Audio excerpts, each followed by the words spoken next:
most wonderful people. In this age of communication, many want to become an animal communicator, and that is definitely achievable for anyone. I've been doing it for more than 20 years as my heart, you know, starts to tremble when it comes to the animal kingdoms, as I've learned so many things. So there's a few things that truly need to be taken into account if you wish to receive and send out communication and the exactitude of information coming through from them. And somehow maybe you remember, you know, a lifetime with the animal kingdoms in which everything was peace, was harmony, was balance, in which none of the atrocities happened. Somehow you have somewhere during your entire lifelines a connection with them, and there is also a reason for it, though it may be a little bit more difficult to find out what that particular reason is. How come you love the animals so much? Because in order to communicate with them, the first thing you need is true love for them, and definitely not eating them. So moving all the way up and reconnecting to the elements is a first stage that is very important, because the elements live and breathe with the animal kingdoms on a very high level. And the reason why I connect with them is truly because of their massive intelligence, their wisdom, their direction, their innate knowledge, you know, that drives you forward like they are a million years ahead of this planet already. And thus I think it's a great time for many people to connect with them and to find their true self, essentially. So what is truly very important is to reconnect your feet with the soil, connect with the element air, water, fire, the ethers, especially because animals communicate through their spirit, and thus your reconnection and your peaceful vibration into your authentic spirit is very important, because it is actually not your soul level consciousness but your spiritual elevator that defines the communication. As your highest connection with any animal comes through your spirit self, allowing the higher intuitive waves to move through you and truly open up in a white crystalline embodiment, implemented eventually in a true peace sign that is very much in balance with the earth, with a particular location on the earth that you can connect through in meditation, or where you might find yourself at a particular time in space. And thus, when connecting to the vortexes of the earth and the ley lines of the earth and open up to all the elements, then the elements direct you as well with your reconnective telepathic waves to the animal. And the same happens with the animal at all times, although they do not need to be conscious of that because they are already. And thus when I open that up in a very peaceful crystalline grid, and I open up to the architecture of the divine, the architecture of this planet Earth actually, and you invite your direction within the animal grid. And an animal crystalline grid has been planted all over the earth and comes especially through the pink way, is also connected to the pink sapphire crystals, because crystals, they communicate very well with animals as well as do any other element like the trees, the herbs, the flowers, and so forth. So opening up yourself in that extreme peaceful vibration, connected to the earth, connected to the telepathic waves and your spirit, you allow your spirit self to connect to one particular animal at a time. And once you breathe that through and you invite the opening, and that comes especially through the heart, is connected to Venus, is connected to Andromeda, is connected to the universal pink environments and technologies as well. And thus opening up to your spirit needs to be polished every time. So the more we refine our embodiment, the more we refine our organism actually to be able to do that, the more we find the communication and the deeper and more truthful communication you will get. And oftentimes when you're aligned, especially in a light environment, a light embodiment, which is your true essence, then you can definitely invite the animal kingdom grid. And right here I have an example I was given actually, and so that pink seashell actually opens up to the ears, and that evolves and evolves in order to evaluate higher communication with all the unilateral ley lines that many people not working on their light vibration may not see them. But if you can feel them, you're in the right alignment at all time. Anybody can call for it, a home crystalline grid, and open that up into an animal grid that pertains to your particular essence, your capacity, your specialty, your skills, your faculties in there. And then it becomes very interesting. So many years ago I started that out, and that particular crystalline grid started to expand and expand, open up into vortexes. And so the nucleus of that grid became a golden Celtic knot with a white lion in it and black panthers circling around it as a protective shield. It was, you know, so interesting, so beautiful. And thus when I was meditating with it, the first animal ever that popped up was a mountain puma. And that particular mountain puma started to immediately bring two signs of connectivity, signs of connections. It was leading me through the mountains, and through these mountains I was, you know, directed to open up their particular discovery or their particular place, and what they were willing to communicate, and how they showed me certain family members.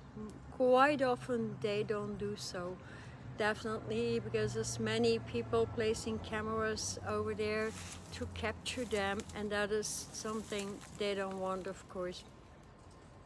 But that was a first experience, and thus I was really connected to wildlife, animals. And after that I opened up to the inner sanctum of a tiger. It was actually in Bangalore in India, as India hosts the tiger eye grid that is actually part of the pink animal grid. And so much noise here, I'm sorry. So yeah,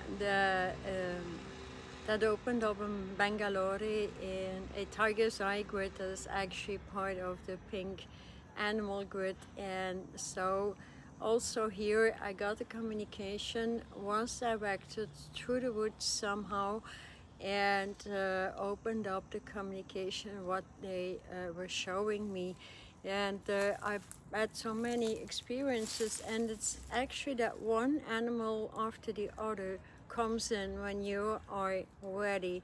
So it's not about choosing to communicate with an animal, it's unless the animal is with you, you know, and you need to do some work with them.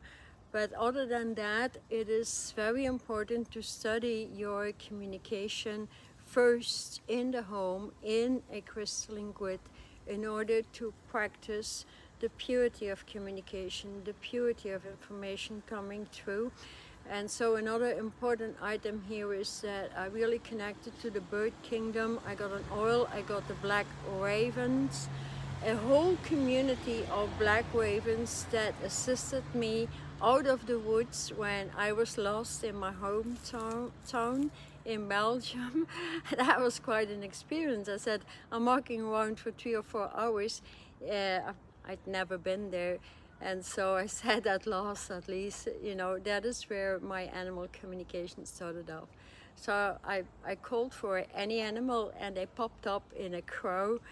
Like, you know, they opened up like wings and feathers, and I just followed and I followed, and they went very, very quick. So in half an hour time I was home.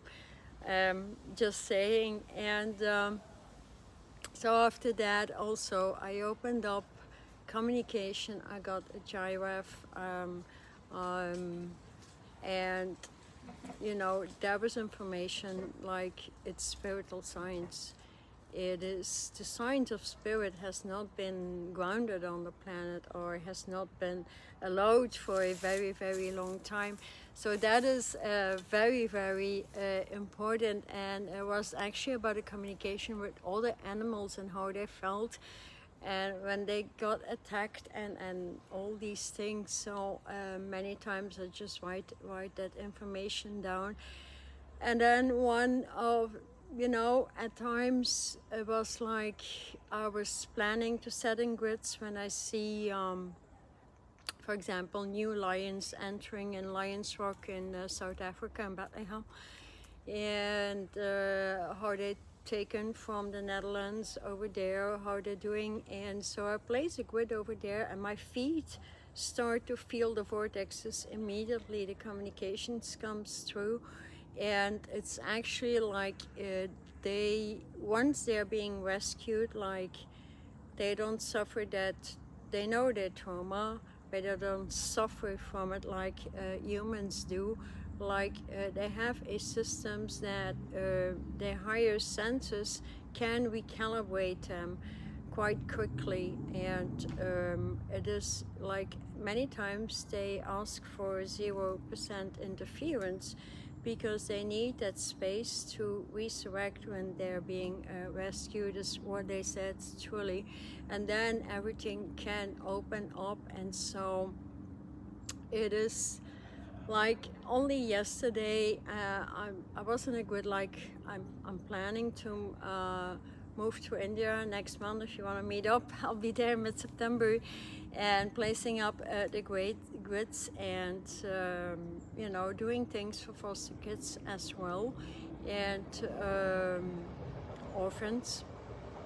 So then my first love goes to the animal kingdom. And what I was preparing, like, what do I need to do over there, you know, to assist and bring some help through. So the first thing that came through was a monkey. I said, I don't like monkeys, what are you doing here? Yes, you like me, he said. I had so big, light, white blue eyes, very, very special. He was so nice, so quiet, and he took me by the hand. Yes, you like monkeys, but you don't know because you never lived with monkeys, never talked to them. So, okay, I mean, there's no preferences when it comes to animals, but that is what popped up. And you cannot possibly lie to animals.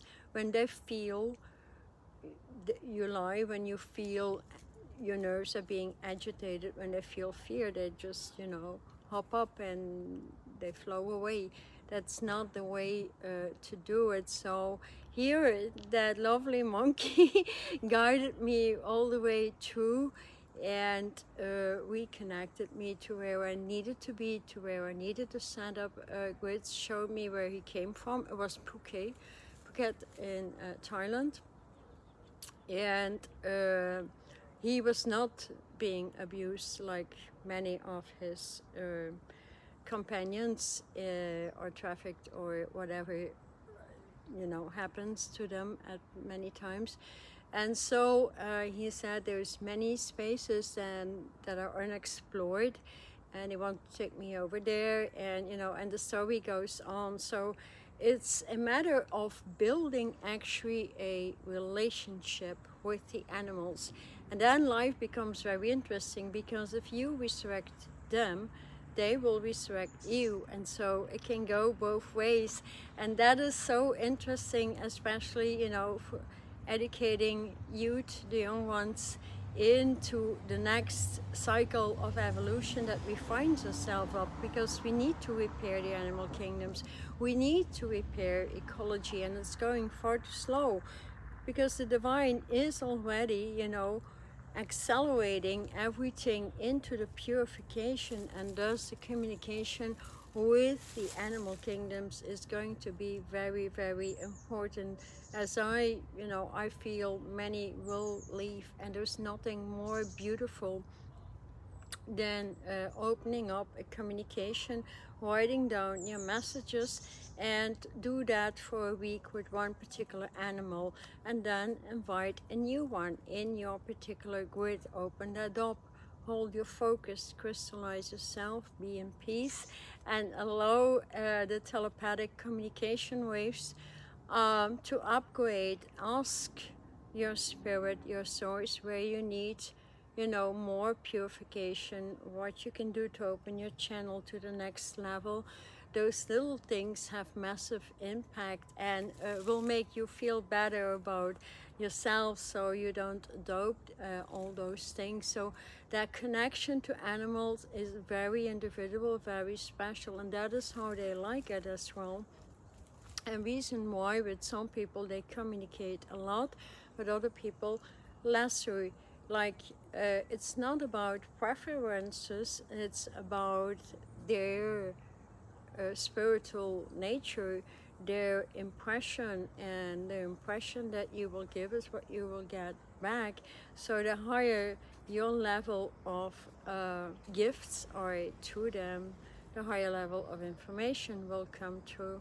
And thus it's like an automatic when you pop up. Like I have one Black Panther friend that is actually in Europe, and so at times, you know, it just pops up, brings through information, and I work with it in order, you know, to open up more and more original factors in the ascension or light environment or light body for people willing to move into mastering their energy field. So mastering your energy field, polishing them all of the times, and opening self up into intergalactic communication, because they have their connection with all universes, is part of the ascension process. So if you're willing to move into mastery and alchemy, that is still available to train yourself in how to master energy fields, how to work with them,